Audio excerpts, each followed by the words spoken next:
Okay, so they erased my channel with most of my videos on it about the visions and stuff that I have, and I've been being sleep deprived. I've had Satanists see me fall asleep somewhere and come over, bang, bang, bang, bang, bang, to hurry up and wake me up so that I won't have visions. And I know why they want me sleep deprived. I know why they don't want me having visions, because on my other channel, I could wake right up and tell y'all visions about some stuff God is telling me about, evidence while he fighting in and stuff. So one specific vision that I do remember, actually I have written down a lot of visions that I remember, because you're not going to hide that either, because I know God let me see things for a reason.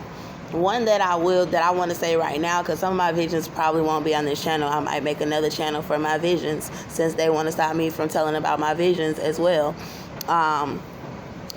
Certain visions I probably won't tell about, but very important ones pertaining to my son, yes. I'm going to tell about those regardless.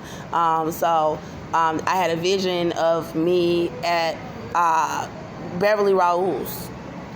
And it was like another house spiritually, but I was trying to model. It wasn't nothing I was trying. I was modeling when I was at Beverly Raoul's. Her son, James Devon Harris, had brought me there, and I didn't know that he was setting me up. Because they'll have these guys talk to me like they want to go out with me and stuff like that. And then I get in the house with them thinking, oh, I finally found a black man where I could find some refuge. And there they are selling you out. What the fuck? Because they in bondage some kind of way, and they don't want to see me go free. So they rather make a black woman have to take your fate that's innocent when you deserve whatever you about to get from that devil, and you try to turn me over.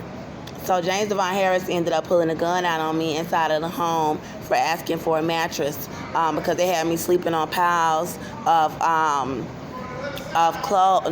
blankets on top of rails, and we were about to move into a place, and they wanted to move in an air mattress, and it was going to be our place. But see, I didn't know they were setting it up to where they wanted him to kick me out on the streets, but without making it look like it was my apartment too. So they didn't want me to really have no furniture or anything inside of the place.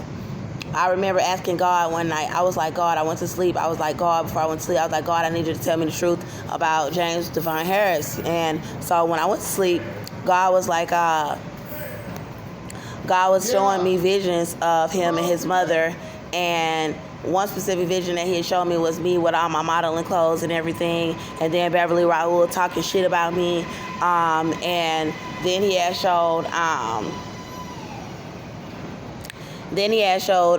my suitcase, and me and my suitcase being left outside, and me being at Beverly Raoul's house with my suitcase, and her about to put me out, and showing like candy in her house, like people not really wanting me to really eat, but having candy around.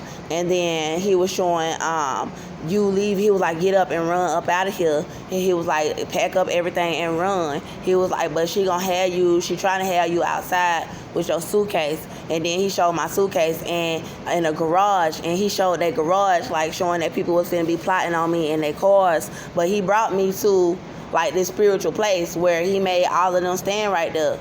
And then he made me stand right there with them. And we was in a garage, and they was congregating against me. And he was showing me that it had something to do with their vehicles and my suitcase. And then he showed all these men fighting over me to see who could get my suitcase. And God was showing that Beverly Raoul could have helped me, and that now she was feeding me to the streets, like something that they had set up to where you knew I was pregnant, you knew I was in your house, and I told you that they tortured me and my baby in the back of that jail. And then he was showing her about to let me be put out of her house with all these black men plotting on me outside of her house, and her knowing about it, and showing these black men in this garage. And then they was fighting over my suitcase, and Lil Baby had ran up. So if y'all know the rapper Lil Baby, he ran up on the niggas, and it was a whole group of black men. It wasn't nothing but black men, and they was plotting on me to see who could get me and my suitcase. I didn't know why. God didn't show me why these men were so excited to see who could be the one to pick me up with my suitcase, but he showed it. And Lil Baby had ran up to one dude. He ran up to all of them like, hey man, come on now, y'all don't do it like that, come on. And then one of the dudes just turned around and boop, just knocked him out, and he went bow, he went to sleep. You know what I'm saying? In the vision. he went to sleep. Like, these niggas was that serious about getting my suitcase and doing whatever it was that they were finna do to me. And I don't know, Lil Baby last name is Jones. My last name is Jones too. So I don't know what God was trying to show me in the spirit about that, and about him running up, like knowing what they were finna do. Like, he may say, I don't know Andrea Jones. He may say, I don't know nothing about her case. But I'm telling you what God showed me. And God showed Lil Baby running up to this crowd, and it was big ass crowd of black dudes up in the fucking garage, and they was all finna plot on who can get Andrea Jones out there by herself with her suitcase. And it was on some setup shit, and whatever it was that the Lil Baby knew that about what they were finna do to me, he was like, oh, hell nah. And this was when I was in Texas. He was like, oh, hell nah. He ran up on the nigga, like, trying not to fight him, but he just ran up on him kind of like, but he ran up on him like, come on, man, don't do that shit to that female. And one of the niggas just hit him in the face, and he just went to sleep, and all the niggas kept on fighting over me and my suitcase. And then so I ran, and this one old man had went and snatched my suitcase and put it in the back of his car, and then God ran after and opened up the door and snatched my suitcase out the man's car. So now that I done went through all this, and I done had all these black men setting me up, and they had took me in with my suitcase, now I understand what God was trying to show me. I understand what he showed me. I understand what happened with Lil Baby, like, you know, because he knew these niggas finna bring her up in their motherfucking house, and they finna try to starve this girl, and she is pregnant, and they gonna try to set her up to be charged with some shit. And you know what these white folks trying to do to her. They trying to cover all the evidence to her case, everything. These niggas is trying to set this girl up for real. Like, that's pretty much what these men have tried to do. They done starved me, they done fucked me, they done did a whole bunch of satanic bullshit to me and my baby. They done tried to hit me in my stomach. These niggas done did a whole bunch of shit. You know, I could have been got the evidence out about my case. I could have been had a healthier size during my pregnancy. I could have been probably even delivered my child if it was not for the bullshit that they had all these niggas do to me. That shit was unnecessary. Really, you couldn't let me come into a motherfucking shelter and work on my case and get some medical care? This shit could have fucking been over with.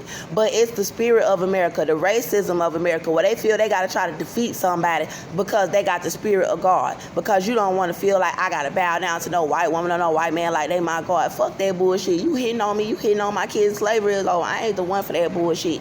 If I wasn't pregnant, if a white girl want to go toe to toe to me, then I'ma knock your ass the fuck out. It ain't got nothing to do with shit. It ain't got nothing to do with nothing but respecting people's boundaries. I don't hit you, don't hit me. I don't run up on you, don't run up on me. This ain't got nothing to do with color.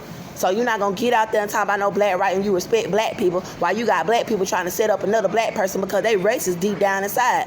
Y'all got to stop this bullshit. And this ain't about, oh, Andrea want to fight white girl. No, it's not. I'm pregnant. They got black men doing shit to me. So I got every right to be upset with them. I don't got the money to pay my own men to go do nothing to nobody. They do. So back to what I was saying about my suitcase, because I got a little carried away, you know what I'm saying, with the whole little white girl thing, you know. But I'm just saying, you not finna be just hitting on me. And so if a white woman feel like a white man could beat on me, she trying to say because you black, then we feel like we can hit you. We feel like we can hit you. We feel like he can hit you. And I'm like, nah, because I'm going to hit you back. My baby daddy hit me. I'm not finna keep letting him hit on me. I'm going to hit his ass back.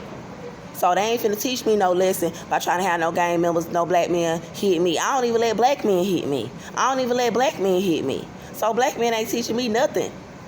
You just showing me that you a coward and you a womanizer. That's what you showing me. You know, and then they want to get up in the media and talk about, oh, we done been shot. Or somebody, man, all that shit is fraudulent. All that shit is fake. All that shit is staged after what I seen them try to do to me. But as far as my suitcase, I don't need to go nowhere with them. God done showed me when he showed me him going and taking my suitcase up out the nigga car. God went and took my suitcase up out the